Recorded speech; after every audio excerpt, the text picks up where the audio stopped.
Ano sir parang naghihirap yung mga tao. Tapos dumami yung mga magnanakaw, tapos yung mga adik. Di tulad nung dati, si Digong pa talaga. Oo, safe na safe talaga eh. Kaya idol ko talaga si Duterte. Oo.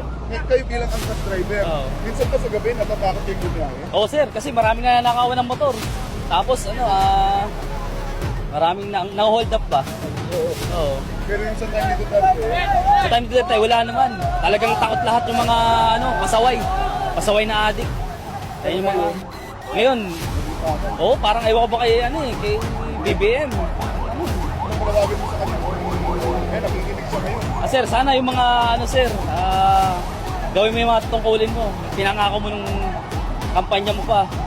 Parang di natutupad eh. Yung sa bigas nga, di natupad eh. Kung hindi niya matupad-tupad, ano yung dapat gawin niya?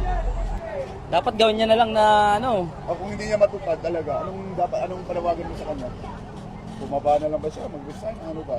sana ibalik na lang si Duterte na lang talaga. 关注飞龙网，更了解菲律宾。